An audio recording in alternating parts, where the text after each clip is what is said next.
नमस्कार, मैं हूं हनुमान गोयल और आप देख रहे हैं राज 24।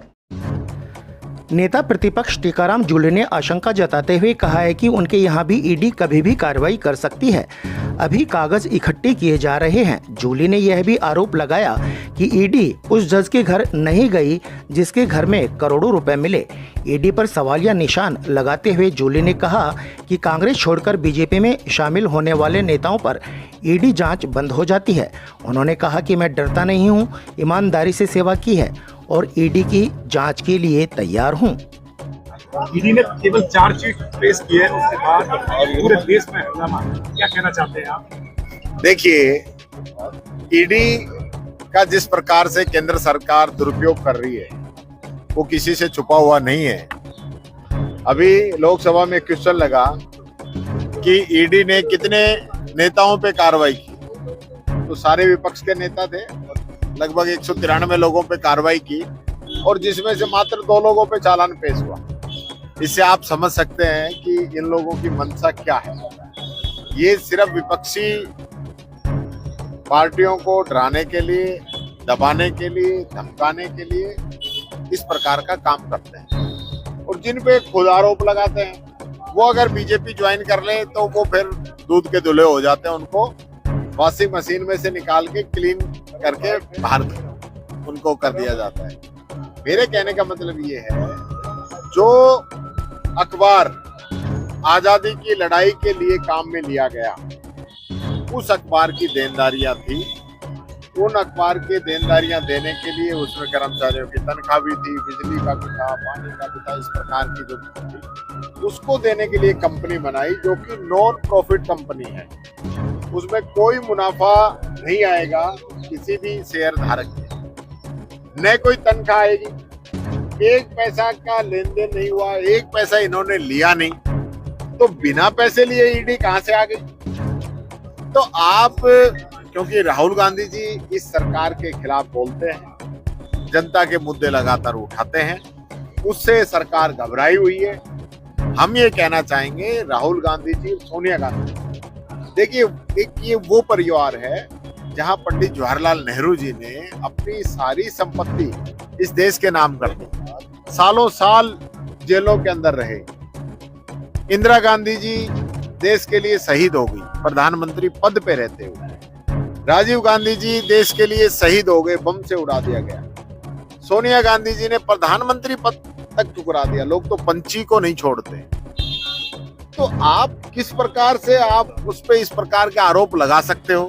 क्योंकि जो लोग जिनका कभी कोई इतिहास नहीं रहा, जिनका इतिहास माफी मांगने का रहा है, जिनका देश की लड़ाई के अंदर कोई योगदान नहीं रहा, वो आज लोग देशभक्ति की बात करते हैं, वो लोग आज सर्टिफिकेट बांटते हैं। और जिन लोगों ने इस देश के लिए कुर्बानी दी, देश के लिए लड़ाई लड़ी, उन लोगों पे ये जिस प्रकार से आरोप लगा रहे हैं, मैं ये कहना चाहूंगा सोनिया गांधी जी, राहुल गांधी जी अकेले नहीं है, पूरा देश उनके साथ है। देखेंगे कितनी ये जेल के अंदर डालेंगे, पूरे देश के अंदर जेलें छोटी पड़ जाएगी। इतने लोग उनके साथ जेल भरो आंदोलन हम करने के लिए तैयार हैं। कल वरिष्ठ नेता तो अपने मंत्री से भूल जाता अभी ईडी पहुंची, बड़ा हंगामा हुआ, करना भी बड़ा हुआ। क्या कहना चाहते हैं? देखिए, ईडी जब जब कोई खिलाफ बोलता है, क्योंकि प्रताप सिंह जी भी लगातार भारतीय जनता पार्टी के खिलाफ बोल रहे हैं, हमारे डोटासरा जी खिलाफ बोल रहे हैं। उनके आ गई थी फार्म भरने से 1 दिन पहले। प्रताप सिंह जी के तो अब दोबारा आई है, पहले भी आ गए थे। तो मिला क्या, लेके क्या गए? क्यों तंग करने आते हैं? क्यों लोगों को इस प्रकार का माहौल पैदा करते हैं कि कांग्रेस ने भ्रष्टाचार किया है? आज तक एक भी बीजेपी के नेता के यहाँ पे ईडी नहीं गई। सुप्रीम कोर्ट के जज के पास 15 करोड़ रुपए निकले हैं, क्या ईडी वहां पे गई? उस पर आज तक कोई कार्रवाई हुई? ये पैसा कहां से आया था, किन लोगों ने जज साहब को दिया था? तो न तो जज पे कार्रवाई, न पैसा देने वालों पे कार्रवाई। उनके लिए तो ईडी नहीं बनी है, ईडी बनी है कांग्रेस के खिलाफ। तो आप भी बोलते हैं, तो मेरे भी कागज पत्र तैयार कर रहे होंगे, लग रहे होंगे। तो टीकाराम जूली कोई डरता थोड़ी है, ईमानदारी से सेवा की है। मेरे को भी पता है, मेरे भी कागज वागज इकट्ठे करने में लग रहे हैं। खूब इकट्ठा कर लो, क्योंकि सांच को आंच नहीं है।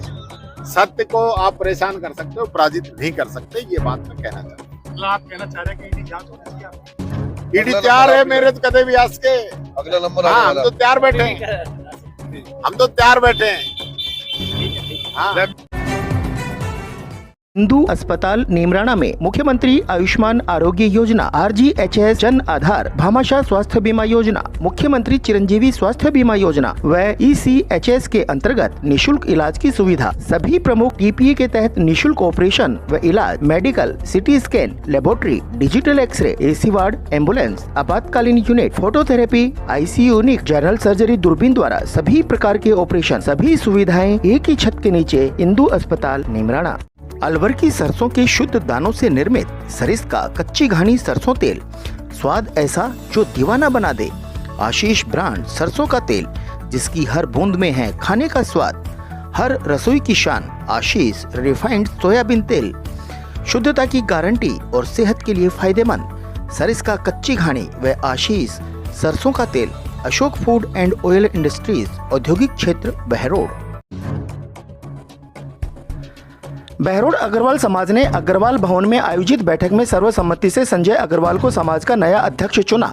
यह निर्णय समाज के पदाधिकारियों और प्रमुख सदस्यों की उपस्थिति में लिया गया।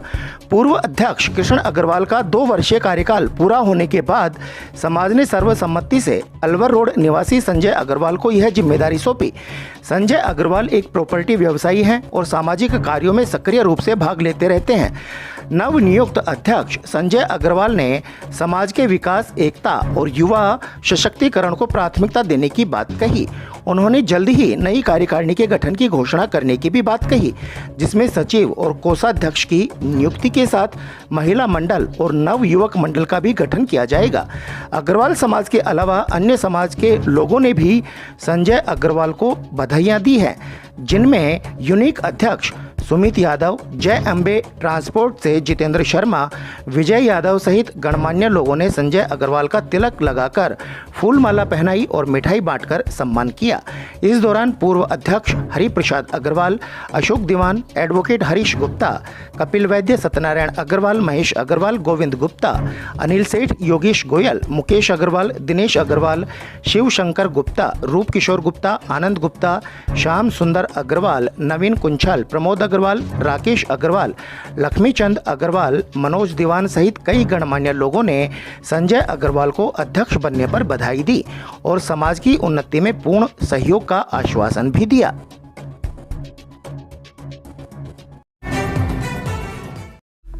कमला public senior secondary school Behror, 20 वर्षों से लगातार शानदार रिजल्ट, अनुभवी व विश्वसनीय शिक्षक team, science and commerce, only English medium. प्रवेश से पहले 7 दिन का फ्री डेमो क्लासेस जरूर लें और अंतर खुद महसूस करें। हमारी कक्षाओं में सीमित विद्यार्थी, क्योंकि हम करते हैं फोकस हर एक बच्चे पर। सैनिक, NTSC, ST/SC की विशेष तैयारी, तो आज ही अपने नौनिहालों को दिलवाएं प्रवेश KPS में। विनायक हॉस्पिटल कोटपुतली क्षेत्र की विख्यात डॉक्टर कृष्णा गुर्जर, स्त्री एवं प्रसूति रोग विशेषज्ञ। अस्पताल में भामाशाह स्वास्थ्य बीमा योजना, आउटडोर एवं आपातकालीन सेवाएं, DNC नसबंदी और बच्चेदानी का ऑपरेशन, साधारण, जटिल और सिजेरियन द्वारा डिलीवरी, निसंतानता का उपचार, दूरबीन द्वारा सभी प्रकार के ऑपरेशन, 7 मासे और 8 मासे बच्चों के लिए वार्मर वेंटिलेटर, फोटोथेरेपी युक्त ICU, शिशु रोगों का इलाज और भर्ती सुविधा। विनायक हॉस्पिटल कोटपुतली। नीमराणा पंचायत समिति सभागार में मुंडावर विधायक ललित यादव ने जन सुनवाई कार्यक्रम रखा। इस दौरान आसपास के अनेक गांवों से लोगों ने बिजली, पानी, सड़क और शमशान घाट जैसी समस्याओं से अवगत करवाया।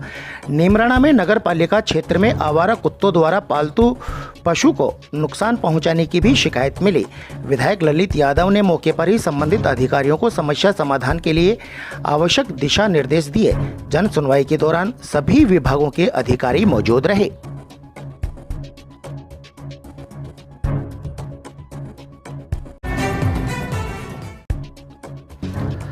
अलवर सांसद में केंद्रीय मंत्री भूपेंद्र यादव के द्वारा सांसद कोष से निर्माणाधीन पुस्तकालय की प्रगति रिपोर्ट की जानकारी के लिए प्रधान प्रतिनिधि एडवोकेट बस्तीराम यादव ने समीक्षा बैठक बुलाई, जिसमें पंचायत समिति बहरोड के विकास अधिकारी ओम प्रकाश, सहायक अभियंता ओम प्रकाश सैनी और सांसद पुस्तकालय निरीक्षण कमेटी के सदस्य अनिल कुमार और नवीन राव ने भाग लिया, जिसमें खोरी, गादोज, माचल, नांगलिया, दुगेड़ा, बाबा खेतानाथ महिला विद्यापीठ, खोहर, भगवाड़ी कला सहित अन्य गांव के पुस्तकालयों की प्रगति रिपोर्ट की जानकारी लेकर निर्माण कार्य को गति देने के लिए निर्देश दिए।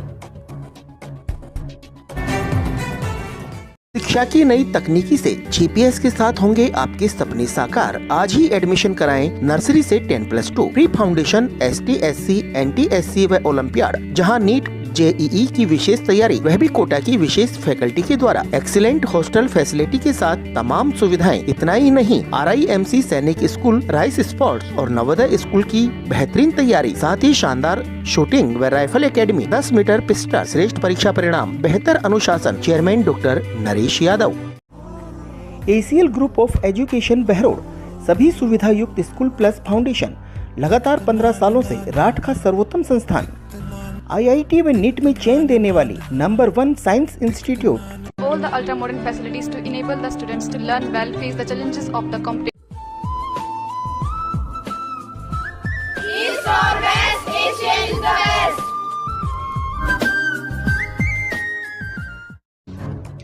वैसे तो पूरे राठ क्षेत्र में कमोबेश हर गांव में पानी की समस्या चल रही है और गर्मियों के दिनों में तो यह समस्या और भी विकराल हो जाती है। शहरी और ग्रामीण क्षेत्र में लोग अपने निजी खर्चों से टैंकर मंगवाकर पानी की आपूर्ति करने को मजबूर हैं। तसिंग में भी लगभग 1 साल से पानी की विकराल समस्या बनी हुई है। अभी एक वीडियो जारी हुआ था जिसमें गांव के युवाओं और महिलाओं ने दमदार तरीके से पेयजल समस्या को उठाया। इन युवाओं की कठोर मेहनत की वजह से ही गांव में थोड़ी सी पानी के मामले में राहत मिली है, जो बाजार से सिंगल फेज की बोरिंग का पानी टंकी तक पहुंचाया। कुछ दिन पहले DCA अध्यक्ष मोहित यादव गांव में दुलीचंद शर्मा की धर्मपत्नी के स्वर्गवास सिधारने पर बैठक में पहुंचे थे। उस दौरान युवाओं ने उनको गांव में पेयजल समस्या से अवगत करवाया था। मोहित यादव ने गांव के इन युवाओं को भरोसा दिया कि उनकी समस्या का समाधान निकाला जाएगा। इसके कुछ दिनों बाद विधायक डॉक्टर जसवंत यादव ने अपने कार्यालय पर जनता दरबार लगाया। उस दौरान भी तहसील के 2 दर्जन से भी ज्यादा युवा पानी की समस्या लेकर वहां पहुंचे थे। उस दौरान डॉक्टर जसवंत यादव ने क्या कहा, आप भी देखिए। मैं तो बना कर दी थी 2-3 शब्दों में बोरिंग के लिए, और इसमें मोहन से गई। मोहन तो मुझे कहने लगा, मेरे बापू चाहे तू नाराज हुए या राजी हुए, मैं तो बोरिंग दूंगा।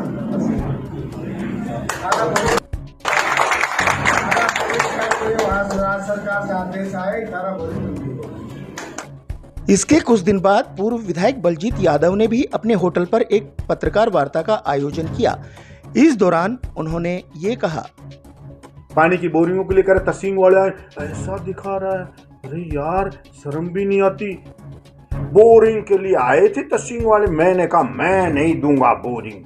फिर मेरा बेटा मोहित आया, पापा मैं जबान दे के आया हूँ, एक बोरिंग देनी पड़ेगी। ये दे दियो जो तुम एक बोरिंग, और वो मेरी स्वीकृत कराई हुई बोरिंग। जसवंत, अब तहसील के पेयजल संकट की बात विधायक और पूर्व विधायक तक ही नहीं थमी। गांव के दमदार तरीके से बात रखने वाले युवाओं और महिलाओं ने एक वीडियो जारी करवाया जिसमें सोनू सिंह ने 6 महीने से गांव में पानी की समस्या बताई और कहा कि टंकियां सारी खाली पड़ी हैं। इस दौरान ग्रामीण महिलाओं ने कहा, मोहित यादव के कहने पर ही बोरिंग स्वीकृत हुई है। देखिए पत्रकार महोदय, अभी कुछ दिन 8-10 दिन पहले लगभग मोहित जी यहाँ आए थे कहीं बैठने के लिए नखेर, तो उनसे ग्रामीणों ने मांग की थी। तो ग्रामीणों की मांग के बाद उन्होंने आश्वासन दिया कि आपके गांव में बोरिंग हो जाएगी। हमें तो पानी चाहिए, हमें राजनीति से कोई मतलब नहीं। हमारे गांव की पीड़ा है, सारी टंकियां देखो आप, टंकियां सारी खाली पड़ी है, पानी चाहिए। इस दौरान अन्य युवाओं ने भी कहा कि गांव में टैंकरों से पानी की सप्लाई हो रही है, जो लगभग 700 रुपए में आता है। इसके बाद सबसे जुझारू और दमदार व बेबाकी से अपनी बात रखने वाले पंच प्रतिनिधि आवेश दीवान ने सरपंच व पूर्व विधायक पर अनेक आरोप लगाए। विशेष आग्रह पर उन्होंने पानी दिया, तुरंत दिया। जब तकलीफ होती है जब प्यास लगती है और पानी कोई मिल जाता है तो बहुत बड़ी बात होती है। नेतागिरी करना है, भैसा बाहर करो। अगर आपने करवाए तो डॉक्यूमेंट्स प्रोवाइड करवा दो कि हमने करवाए। हमारे को गांव को पानी पीना है, नहीं तो गांव की हालत ये हो जाएगी कि बहुत बुरी हालत हो जाएगी। हम मोहित जसवंत यादव का बार बार आभार व्यक्त कर, आप बात करते हो लंबी लंबी। अरे 5 साल तक कितने लोगों के पैर टूटे तहसील रोड पर, जब नहीं दिखा। ITI बंद थी, जब नहीं दिखा। तहसील पंचायत में जो प्रतिनिधि है सरपंच, एक छोटी सी सीनियर सेकेंडरी के स्कूल के पास जाल नहीं लगवा पाया। शौचालय की हालत देखो सड़ा, उसमें ना पानी ना खड्डा फोकट का। कैमरे देखो चौराहे पर, बस स्टैंड पर जाकर वो गायब हो गए। हम नहीं पढ़ना चाहते थे, लेकिन मेरे गांव, मैं किसी व्यक्ति विशेष का नहीं हूँ, सबसे पहले मोहल्ले का, गांव का, और उसके बाद कोई पार्टी विशेष का होंगे। हम मिलकर के हम सभी से आग्रह करते हैं, गांव को गांव रहने दो, इसको राजनीति में मत बांटो। और मैं दूसरा निवेदन उन पत्रकार महोदय से भी करना चाहता हूँ, कृपया वो मेरे को नहीं, गांव को वो डॉक्यूमेंट्स प्रोवाइड करवाएं, क्योंकि किसी का कुछ नहीं बिगड़ेगा। हमारे गांव की बोरिंग चल जाएगी इनके चक्कर में। जब आपका टाइम था तो आप करवाते ना, किसने मना किया? बिगर मतलब की छीटाकशी प्लीज ना करें। और पत्रकार महोदय से भी मेरा निवेदन है कि किसी चीज को जांच तोल करके डालें। अगर उन्होंने करवाया तो हम उनको भी माला पहनाएंगे। कृपया डॉक्यूमेंट्स प्रोवाइड करवाने की कृपा करें। कहीं आना पड़ता मेरा है। एक आग्रह और है, ग्राम पंचायत का मुखिया गांव का मुखिया होता है, वो किसी व्यक्ति विशेष का नहीं होता, पूरे पंचायत का। मैं पूछना चाहता हूं, आप मीडिया के लोग हैं, आपको ज्यादा जानकारी है, हम तो अनपढ़ लोग हैं। क्या ग्राम पंचायत का सरपंच बोरिंग नहीं करवा सकता? क्या सबसे पहला कर्तव्य किसका है? गांव के सरपंच का। अगर गांव कैसा मर रहा है तो जिम्मेदारी सरपंच की होती है। हम तो एक आम आदमी है। जब गांव ने उनको चुना है तो उनकी जिम्मेदारी नहीं थी? क्या उनके पास फंड नहीं है? क्यों नहीं करवाए? किसी के ऊपर छीटाकशी हम कैसे लेकर के आए? साथ तो मत दो, लेकिन क्रिटिसाइज तो मत करो। और बोरिंग जाएगी, बोरिंग तो चली जाएगी, जीने हम इनको भी नहीं देंगे कोई तो। अगले दिन सरपंच प्रतिनिधि संदीप यादव का भी एक वीडियो जारी हुआ। इसमें अपना स्पष्टीकरण देते हुए अपनी बात रखी और क्या कहा यह भी देखिए। अगले दिन सरपंच प्रतिनिधि संदीप यादव का भी एक वीडियो जारी हुआ। इसमें अपना स्पष्टीकरण देते हुए अपनी बात रखी और क्या कहा यह भी देखिए। गांव में समस्या ही पानी की आई है। पिछले 4 साल में समस्या थी, मैंने मेरे खुद के खेत में बोरिंग करवा के गांव को पानी पिलाया और आज भी पानी आ रहा है उस बोरिंग में। आज भी गांव उसी से पानी पी रहा है। लोगों को झूठ बताया जा रहा है, बोरिंग नहीं करवाई पिछले रात में। कौन कह रहा है? PhD में बोरिंगें हुई है, जब भी दर सूखे हैं तो पाइप बढ़ाए गए हैं, बोरिंग हुई है। लोगों को ये ना लगे कि सरपंच नहीं करवा रहा है। मैं कह रहा कि कल ही बोरिंग, सरपंच की जरूरत नहीं है। तहसील गांव PhD में है, PhD का खुद का विशेष क्षेत्र अधिकार है, वो बोरिंग करवा सकता है। सरपंच की जरूरत ही नहीं पड़ेगी। और विधायक से बड़ा सरपंच थोड़ी हो गया। विधायक चाहे पंचायत समिति को कार्यकारी एजेंसी बना दे, PhD को एजेंसी बना दे, ओपन टेंडर करवा दे, PhD खुद ओपन टेंडर कर दे। क्यों गांव में झूठ फैलाई जा रही है? जब भी पानी की समस्या हुई थी, हमने बोरिंग पिछली बार भी हुई है, वापस भी प्रस्ताव बनवा के भिजवाए थे, अब इस साल नहीं हुई है। फिर ये कह रहे कि सरपंच ने लिख के नहीं दिया। मैं कह रहा कि 25 को आप आए थे, मैंने 26 को लिख के दे दिया था कि मेरे गांव में 2 बोरिंग करवाई जाए। मैंने गांव के मौजूदा आदमी को पहुंचा दिया था कि ये मेरी तरफ से ये लिखा हुआ लो, आप तो बोरिंग करवाओ, गांव में पानी की समस्या का निवारण करवाओ। और आप उस पर राजनीति करवा रहे हो कि सरपंच नहीं होने दे रहा, विधायक जी नहीं होने दे रहे। विधायक जी ने बोल दिया इसलिए बोरिंग अटक सकती है। भाई बोरिंग क्यों अटक सकती है? बोरिंग करवाओ, कौन अटका रहा है? बोरिंग करवाओ तो सही, अर्जेंट में करवाओ। हाँ, पास हो गई। आभार भी व्यक्त कर दिया आप लोगों ने, मोहित जी का बहुत बहुत आभार हो कि बोरिंग हो गई। बोरिंग करवाओ, सैंक्शन करवाओ, बोरिंग करवाओ, गांव को पानी पिलाओ, हम आपके साथ हैं। राजनीति छोटे स्तर से बड़े स्तर की हो रही है। बहुत से ग्रामीणों ने बताया कि आम लोगों का चुप रहकर सब कुछ सहना कष्टदायी है।